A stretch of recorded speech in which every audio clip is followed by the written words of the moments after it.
Allora, rieccoci insieme al tema pensioni. Incominciamo subito, vediamo il nostro contributo. L'appuntamento è per il 2 novembre a Palazzo Chigi, sono gli stessi sindacati a farlo sapere. Il Presidente del Consiglio li incontrerà, a conferma che la questione dell'innalzamento dell'età pensionabile è al centro del confronto anche politico. Già il Ministro del Lavoro Poletti aveva aperto a eventuali interventi, ora è il Partito Democratico a fare la proposta. L'aumento automatico a 67 anni scatterà dal 2019, prendiamoci 6 mesi di tempo per discutere. Un'apertura apprezzata dal mondo del lavoro che aveva chiesto l'intervento diretto del Premier. Furlan, CISL si dice soddisfatta, si viene incontro alle nostre richieste. Camusso, CGIL, avverte che il problema non è il rinvio di 6 mesi ma il meccanismo che è profondamente ingiusto. Barbagallo, Will propone una commissione per studiare quali lavori debbono essere esentati dall'aumento dell'età pensionabile. E oggi l'INPS diffonde i dati sulla previdenza relativi al 2016, un esercito di quasi 16 milioni di pensionati in leggero calo, alcuni titolari anche di più assegni. Le prestazioni pensionistiche in tutto sono 23 milioni per un importo complessivo che supera i 282 miliardi di euro. Le pensioni tra 500 e 1000 euro sono la quota più numerosa, quasi 9 milioni, e rappresentano il 38,9% del totale. Poco più di un quinto supera i 1500 euro. Infine resta la differenza tra uomini e donne, che nonostante siano in maggioranza percepiscono un assegno inferiore del 29%. Ecco, incominciamo un po' con le rappresentanze sindacali, perché voi comunque avete un onere ben importante. Questa apertura del governo dà buone speranze oppure no? Poi vedremo chi rappresenta il PD, quindi in qualche modo la parte governativa, perché la situazione ha allarmato, ma anche psicologicamente, tante persone, ed era comprensibile. Cioè l'idea di dici devo lavorare fino a 70 anni, poi chi ha fatto delle proiezioni arriva ben oltre, è terrorizzante, no? Siamo di fronte a un assurdo, perché siamo un paese dove il tasso di disoccupazione giovanile è altissimo, oltre i livelli europei, e contemporaneamente si continua ad allungare l'età per l'andata in pensione. E questo genera diversi tipi di problemi per la nostra società e per il futuro del nostro paese. Da una parte abbiamo le persone che devono andare in pensione, che ci vanno sempre più tardi, ed è vero che se aumenta la speranza di vita, perché questo aumento di cui si sta parlando deriva dall'Istat che ha certificato un aumento della speranza di vita, è altrettanto vero che in Italia si vive peggio. Questi ultimi anni della fascia di vita abbiamo una qualità della vita in termini di salute che è inferiore a quella che è la media europea. Significa che lavorare fino a tardi comporta un peggioramento delle condizioni di salute. Da una parte lo Stato risparmia soldi perché eroga le pensioni più tardi, sì, e poi li spende in sanità perché poi si trova con patologie che diventano croniche e quindi condizioni di salute peggiori. In mezzo c'è la persona, perché dobbiamo ricordarci che dietro i numeri ci sono le persone e le loro condizioni. Questo per quanto riguarda chi deve andare in pensione, ma se non lo prendiamo dal punto di vista dei giovani, noi abbiamo uno spreco enorme di risorse, perché abbiamo un tasso di disoccupazione elevato, abbiamo avuto in Veneto anche l'anno scorso 10.000 giovani che sono dovuti emigrare per andare in cerca di lavoro dignitoso, che abbia una qualche coerenza anche con il titolo di studio, quindi uno spreco di investimento che viene fatto dalla società nella formazione, aziende che si trovano personale sempre più anziano e quindi anche una difficoltà nell'innovazione. E questi giovani che se trovano lavoro hanno lavoro sottopagato, sottoutilizzato, si parla di lavoro povero, in cui non si riesce a mettere magari 2 o 3 lavori che si sommano e non si riesce ad arrivare a fine mese, e se queste sono le condizioni possiamo immaginarci che tipo di pensione futura avranno anche questi giovani. Quindi c'è un tema anche di un nuovo patto generazionale che deve essere rinsaldato, perché c'è il problema delle pensioni oggi, c'è il problema di chi deve andare in pensione e dei giovani che hanno diritto ad avere una prospettiva e una garanzia per la loro pensione. Se non si ripristina un rapporto di certezza rispetto al sistema di previdenza pubblica, rischia seriamente di saltare l'equilibrio. Ogni anno ci mettono mano, ogni anno cambiano le condizioni, non si sa quando si potrà andare in pensione, ci si avvicina sempre, poi spostano l'asticella più avanti. I giovani sanno che con le attuali condizioni non avranno una pensione, se ce l'avranno quella minima a 70 anni, chi glielo fa fare? Versare i contributi. Il nostro è un sistema a ripartizione. La pensione di chi è in pensione oggi è pagata da chi ha il lavoro. Quindi e qua adesso dopo affrontiamo anche quindi se non c'è lavoro salta l'equilibrio. Assolutamente.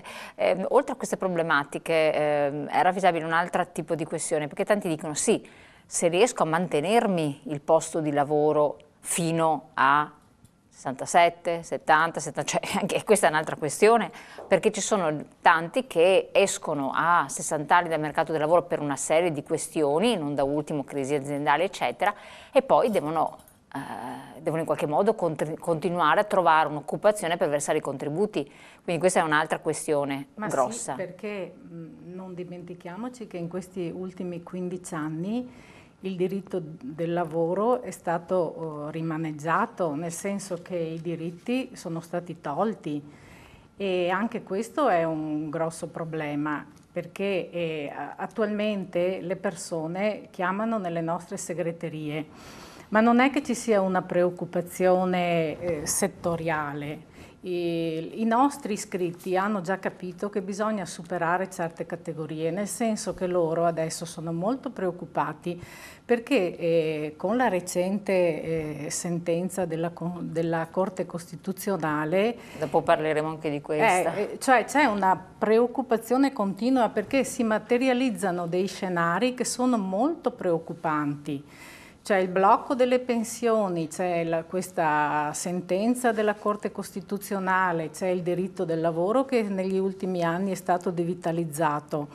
Praticamente tutto contribuisce a fare preoccupare e di molto le persone, ma a noi, per esempio, a me personalmente, non è che mi chiamano, sì, ci chiamano le categorie dei pensionati, perché noi abbiamo gli iscritti che sono pensionati, ma tutti sono preoccupati, anche i giovani. Infatti ho detto, è un problema trasversale, esatto. Anche noi hanno scritto giovani per assurdo, che non si aspettano questo. E ormai la categoria di mettere giovani contro anziani, i nostri iscritti l'hanno capito, è stata una strategia che non ha pagato, che non paga. Adesso noi speriamo che i legislatori capiscano che devono armonizzare tutte le età della vita. Noi adesso con il 2 novembre c'è la continuazione dell'intesa 1, che sarebbe l'intesa 2.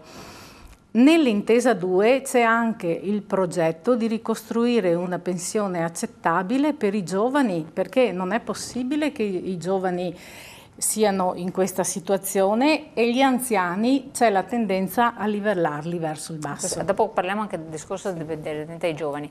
Onorevole, ma c'è sordità secondo lei? Lei comunque è in qualche modo coinvolto nella compagine governativa suo malgrado, è stato anche partecipe, eccetera. C'è sordità da parte di chi ci governa ad accogliere certe istanze, o è una questione proprio di conti che non tornano più?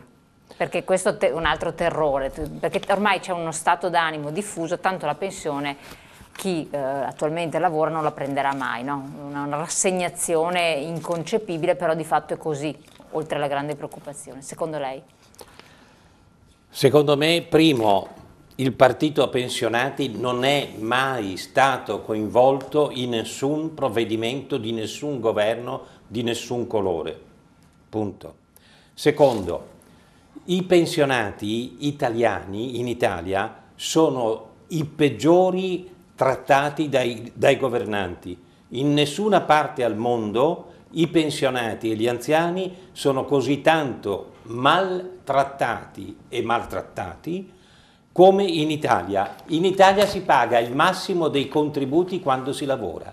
Io che lavoro in Italia e ho un stipendio, una retribuzione di per esempio 1.000 euro al mese, ne pago il 34%, cioè 340 euro al mese, per avere la pensione futura, che non si sa mai né quando, né come, né quanto, come bene hanno detto in realtà lei sta pagando, cioè noi stiamo pagando chi è in signorine Cervellin e Bettella, sì. No, sono la segretaria. La segretaria. Ho preso gli appunti. E grazie per le signorine. Va bene, una l'ho indovinata delle due comunque. Sì. Bene.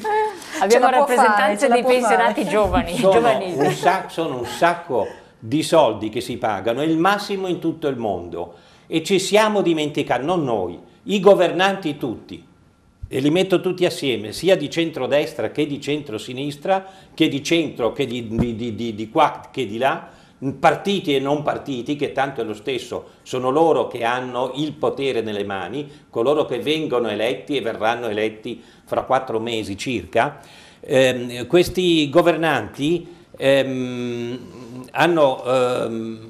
hanno dimenticato che le pensioni si chiamano IVS, cioè sono una assicurazione, non è né un'elemosina né una gentile concessione se ci sono dei soldi nel bilancio dello Stato. Le pensioni sono una assicurazione retta dall'ente pubblico che si chiama Stato, che ha delegato l'INPS e gli altri enti previdenziali a incassare e pagare. Poi le leggi naturalmente le fa il governo, quindi non è colpa dell'INPS, è colpa dei governanti se i lavoratori pagano così tanti soldi e poi gli viene detto no, non te la pago più, te la pago fra 10 anni, te ne pago la metà, non ti pago niente perché non ho soldi. Se fossero dei privati sarebbero andati tutti sotto processo. Allora, esatto, dico segretario, sindaco, perché poi ha a che fare anche con l'ambito sociale come sindaco, quindi queste problematiche le conosce anche da vicino. Però è segretario anche del partito, di fatto al governo, che dovrebbe incontrare i sindacati. Come vede questa situazione? È una manovra elettorale? Lo dico sottovoce perché tanti ci hanno pensato. Beh, allora, se fosse una... Beh, è bene che il governo incontri le rappresentanze sindacali. Se fosse una manovra elettorale, verrebbe da dire che sarebbe totalmente in disaccordo con quello che ho sentito fino adesso. Perché poniamo 2 pilastri fondamentali. Il primo è stata fatta una riforma drastica, un taglio draconiano del nodo, quando sembrava che il sistema non potesse più reggere. Qualche anno fa la famosissima e deprecata riforma Fornero, perché poi quando qualcuno in Italia ha il coraggio di fare delle riforme anche sostanziali e di metterci il nome, poi paga le conseguenze per tutti gli anni. Ad vitam. Allora io ho sentito tutto quello che è stato detto, dico che è tutto giusto, ma bisogna contestualizzarlo, perché altrimenti se abbiamo ragione tutti, a quel punto non se ne esce. Le 2 questioni in campo sono: la prima, il sistema previdenziale, come è stato detto, si regge sui contributi versati da chi lavora rispetto a chi è in pensione. Allora, obiettivamente è nelle logiche delle cose che ci sia un problema generazionale che esiste in questo paese tra chi in questo momento, pochi giovani che lavorano, pochi o relativamente pochi rispetto al numero complessivo, e le persone che sono giustamente in questo momento in pensione e che godono di un diritto che hanno acquisito negli anni, solo che, come dire, è cambiato anche la struttura della pensione stessa, perché se non dicessimo che ci sono stati per lunghissimi anni un sistema che era retributivo e non contributivo, non diremmo la verità, non diremmo una verità storica e oggettiva rispetto a quanto è successo in Italia. Se non dicessimo che dentro lì c'è anche qualcuno che riceve la pensione dopo 15 anni di onorato servizio, certamente per la mia generazione questo grida un po' vendetta. Però lei della generazione degli arrabbiati, sostanzialmente. Non degli arrabbiati, di chi prende atto che ogni azione, se decontestualizzata dal momento storico in cui la si vive, può essere non capita. Invece io dico sempre, deve essere vissuta nel momento in cui si prendono le decisioni. Lo dico anche a beneficio dell'onorevole Fattuzzo, perché è chiaro che adesso siamo quasi in pre-campagna elettorale, però lui era in Parlamento, giusto onorevole? No, Parlamento europeo. Parlamento europeo, bene, non era nel nostro Parlamento, ma è il Parlamento che prende delle decisioni in ambito legislativo, le ha prese. Ad esempio questa dell'aspettativa di vita invece è una decisione che può essere presa entro il 31/12 di quest'anno. È bene che si trovino dei meccanismi per, come dire, creare uno scivolo meno drastico, ma se un principio è stato messo in atto sarebbe bene rispettarlo. Quindi le modifiche fatte negli ultimi anni, introducendo quel meccanismo che deve ancora essere del tutto valutato, che è l'APE, l'anticipo pensionistico e l'anticipo pensionistico sociale, nel secondo caso con totale contribuzione. Però è penalizzante. No, il social non è tanto penalizzante, forse va riviste le categorie che ne possono avere accesso, perché di per sé sotto una certa come dire, dimensione della pensione stessa, l'anticipo, che è poi una garanzia assicurativa, per cui non è lo Stato che anticipa, ma è un ente, un istituto finanziario, quindi assicurativo, che anticipa per lo Stato, per non gravare, va spiegato anche questo, e la materia è complessa, per non gravare sul benedetto INPS, perché se adesso io la rivolto un po' le cose che sono dette fino adesso, il presidente dell'INPS lo sta dicendo a chiare lettere, Tito Boeri: non mettete mano a quanto è previsto dalla riforma Fornero, almeno su questo perché segmento, i conti non tornano, perché altrimenti nei prossimi 10 anni ne avremo un riverbero molto significativo e negativo in termini di miliardi di euro sulla tenuta dell'INPS stesso. Ma anche lì ci sono varie cose da dire, adesso non voglio, come dire, derubricarle tutte nel primo intervento. Andiamo a vedere che ci sono delle, come dire, delle contribuzioni fatte da enti che sono state assimilate nell'INPS e che sono in perdita, quando invece l'INPS, per quanto riguarda i lavoratori dipendenti, è assolutamente come dire, in bonus. Altro elemento di cui discutere. È giusto che dall'INPS escano anche le provvidenze per l'assistenza sociale in certi casi e non solo per la previdenza, altro elemento a cui mettere mano. Quindi benissimo che il governo si ritrovi con i sindacati, a breve spero si troverà un modo per allungare questo scatto in avanti ai 67 anni per le pensioni, ma probabilmente servono delle riforme altrettanto significative come quella che è stata fatta, proprio per conciliare l'esigenza delle nuove generazioni che, se va così come sta andando, si troveranno con una pensione che non garantirà nemmeno il minimo sociale vitale, e tutte le persone che hanno la legittima aspettativa dopo tanti anni di lavoro di vedere che un loro compagno di lavoro, di un loro vicino di casa, c'è già andato da 4-5, e per loro invece l'asticella si sta alzando di anno in anno. Però non dimenticando quel punto di riferimento generale che è la tenuta del sistema pensionistico, altrimenti rischiamo di cascare dentro un buco nero. Assolutamente. Comunque la Fornero proprio a un'intervista su una radio nazionale ha detto giusti correttivi, ma si potevano fare anche prima. Cioè, dicendo, io ho fatto questa manovra, si possono fare dei correttivi, quindi addirittura chi se ne è occupato e ha preso quei provvedimenti. L'importante è che il sistema li ha fatti dal punto di vista generale. L'ha fatto il correttivo nella sua legge, ha peggiorato la situazione che era già in essere. Ma correttivi nel senso migliorativi. Non vorrei che ci mettesse mano di nuovo. Allora, ci ha raggiunto, come avevo accennato, Simone Bolire, Movimento 5 Stelle, consigliere comunale a Padova. Grazie di averci raggiunto così in corsa.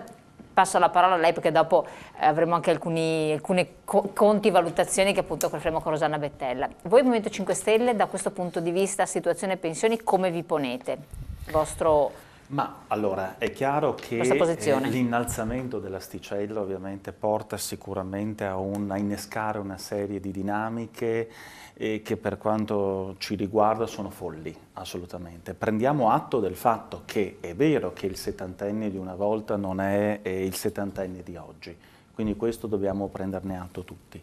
Però è anche vero che una persona che lavora per 40 anni, che lavora per una vita, che meriterebbe di godersi un periodo della propria vita, insomma, in santa pace, si trova nelle condizioni invece, perché guardi, la questione è che ogni governo poi aumenta costantemente, quindi noi oggi parliamo di una riforma pensionistica e stiamo tranquilli che il prossimo governo che verrà probabilmente ne proporrà un'altra. Quindi sono tutte riforme a tempo determinato per quello che ci riguarda. Io sono della convinzione, guardi, al di fuori di non assolutamente sposare noi del 5 Stelle quello che potrebbero essere l'innalzamento dell'età, va detta e dovrebbe essere anche inserita, a mio giudizio, la categoria anche professionale di lavori. Ci sono dei lavori che sono fisicamente usuranti, i famosi lavori, no?